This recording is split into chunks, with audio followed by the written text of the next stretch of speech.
कभी सोचा है क्या कोई देश अपने ही अंदर से टूट सकता है? देखिए, पाकिस्तान के लिए ये सिर्फ कोई किताबी सवाल नहीं है। जिस दिन से वो बना है, उसी दिन से वो ऐसे अलगाववादी आंदोलनों से जूझ रहा है जो उसके वजूद के लिए ही एक बड़ा खतरा है। तो आइए इस अंदरूनी लड़ाई की गहराइयों में उतरते हैं। जब 1947 में पाकिस्तान बना तो वो वैसा नहीं था जैसा हम सोचते हैं। असल में 3 बहुत बड़े इलाके जिनका अपना कल्चर, अपनी भाषा और अपना इतिहास था, वो इस नए देश में शामिल होने के लिए तैयार नहीं थे। उत्तर पश्चिम में पश्तून, पश्चिम में बलोच और दक्षिण में सिंधी। तो यहाँ एक बहुत बड़ा सवाल खड़ा होता है, अगर ये तीनों हिस्से अलग हो जाएं, तो फिर पाकिस्तान का बचेगा क्या? और इसका जवाब सच में चौंका देने वाला है। जो पाकिस्तान आज है, वो सिकुड़कर इतना छोटा हो जाएगा कि भारत के उत्तर प्रदेश राज्य से भी छोटा रह जाएगा।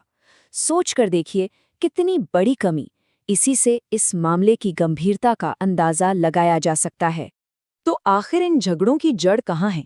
चलिए शुरुआत करते हैं पश्तूनों से, और एक ऐसी बॉर्डर लाइन से जो 100 साल से भी ज्यादा पुरानी है और जिसने उनकी किस्मत हमेशा के लिए बदल दी। आखिर ये ड्यूरैंड लाइन है क्या? कहानी शुरू होती है 1893 में। एक ब्रिटिश अफसर ने नक्शे पर बस एक लकीर खींच दी, बस एक लकीर, और इस एक लकीर ने पश्तून लोगों को 2 टुकड़ों में बांट दिया। परिवार अलग हो गए, एक ही समुदाय 2 मुल्कों में फंस गया, ब्रिटिश भारत और अफगानिस्तान। ये एक ऐसा जख्म है जो आज तक रिस रहा है। और देखिए, वक्त के साथ ये मसला और भी गहरा होता चला गया। शुरू में तो ये एक अहिंसक आंदोलन था, खान अब्दुल गफ्फार खान के नेतृत्व में, जिन्हें सीमांत गांधी भी कहते हैं। लेकिन 1947 में उनके सामने एक अजीब सा विकल्प रखा गया, भारत या पाकिस्तान। आज़ादी का तो ऑप्शन ही नहीं था। फिर अफगानिस्तान पर सोवियत हमले ने पूरे इलाके को जैसे आग में झोंक दिया और उग्रवाद पनपने लगा। और आखिरकार 2007 आते आते तहरीक तालिबान पाकिस्तान यानी टीटीपी बन गया।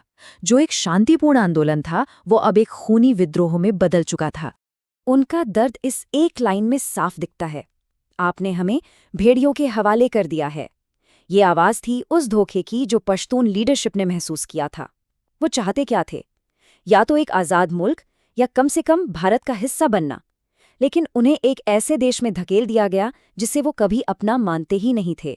चलिए अब रुख करते हैं बलूचिस्तान का, एक ऐसा इलाका जिसकी पाकिस्तान के साथ जुड़ने की कहानी धोखे और जबरदस्ती से लिखी गई है। यहाँ एक बात समझनी बहुत जरूरी है, बलूचिस्तान अपनी मर्जी से पाकिस्तान में शामिल नहीं हुआ था, बिल्कुल नहीं। वहाँ के जो शासक थे, कलात के खान, उन्होंने तो आज़ादी का ऐलान कर दिया था। और मज़े की बात तो यह है कि शुरू में पाकिस्तान के संस्थापक मोहम्मद अली जिन्ना ने भी इस फैसले का समर्थन किया था। तो फिर ये वादा टूटा कैसे? सारा खेल बदला एक झूठी रेडियो रिपोर्ट से। इसी रिपोर्ट का बहाना बनाकर 28 मार्च 1948 को पाकिस्तानी फौज ने हमला बोल दिया। खान को गिरफ्तार किया गया और उनसे जबरदस्ती अपने राष्ट्र की स्वतंत्रता के दस्तावेज पर दस्तखत करवा लिए गए। उस दिन से लेकर आज तक बलोच लोग इसे एक गैर कानूनी कब्जा मानते हैं। लेकिन सवाल यह है कि पाकिस्तान इस बेचैन इलाके पर अपनी पकड़ इतनी मजबूत क्यों रखना चाहता है? जवाब, जैसा कि अक्सर होता है, संसाधनों और रणनीति में छुपा है। ये जो आंकड़े हैं ना, ये पूरी कहानी बयां कर देते हैं। सोचिए, बलूचिस्तान जमीन के हिसाब से पाकिस्तान का लगभग 44% है, आधा देश समझ लीजिए। लेकिन आबादी सिर्फ 5%। ये जो इतनी बड़ी खाली जमीन है, इसके नीचे बेशकीमती खजाना दबा हुआ है। और ये खजाना बहुत जरूरी है। ग्वादर बंदरगाह, ये चीन के महत्वाकांक्षी सीपेक प्रोजेक्ट की आप कह सकते हैं जान है। यहीं से चीन को सीधा हिंद महासागर तक का रास्ता मिलता है। इसके अलावा यहाँ क्या नहीं है? सोना, तांबा, यूरेनियम, नेचुरल गैस के बड़े बड़े भंडार। और तो और पाकिस्तान का परमाणु परीक्षण स्थल भी यहीं है।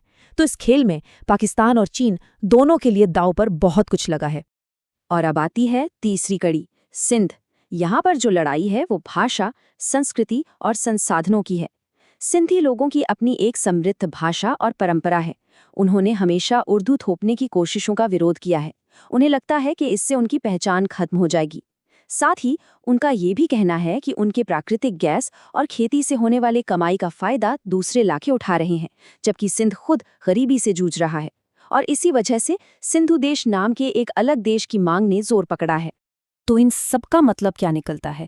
अगर मान लीजिए इनमें से कोई एक इलाका भी अलग होने में कामयाब हो गया, तो क्या ये एक डोमिनो इफेक्ट की तरह होगा? एक के बाद एक बाकी हिस्से भी टूटने लगेंगे। ये आंकड़ा देखिए, 60%। अगर ये इलाके अलग हो गए तो पाकिस्तान अपने इतने सारे प्राकृतिक संसाधन खो देगा। जरा सोचिए, एक ऐसी अर्थव्यवस्था के लिए जो पहले से ही लड़खड़ा रही हो, उसके लिए ये कितना तबाहकुन झटका होगा। तो ये डोमिनो इफेक्ट दिखेगा कैसा? चलिए एक सेकंड के लिए सोचते हैं। मान लीजिए बलूचिस्तान अलग हो गया। चीन का जो इतना बड़ा सीपीसीपी प्रोजेक्ट है, वो रातों रात खत्म, और चीन अपने अरबों डॉलर वापस मांगेगा। इस आर्थिक पतन से पश्तून और सिंध आंदोलनों को और आग मिलेगी। और फिर अचानक उत्तर में गिलगित बाल्टिस्तान, जिसे वहां के लोग बलावरिस्तान कहते हैं, वो भी आज़ादी की अपनी आवाज़ तेज कर देगा, और देखते ही देखते देश बिखरना शुरू हो जाएगा। और ये सब हमें आखिरी और सबसे बड़े सवाल पर लाकर खड़ा कर देता है, क्या इतिहास खुद को दोहराएगा?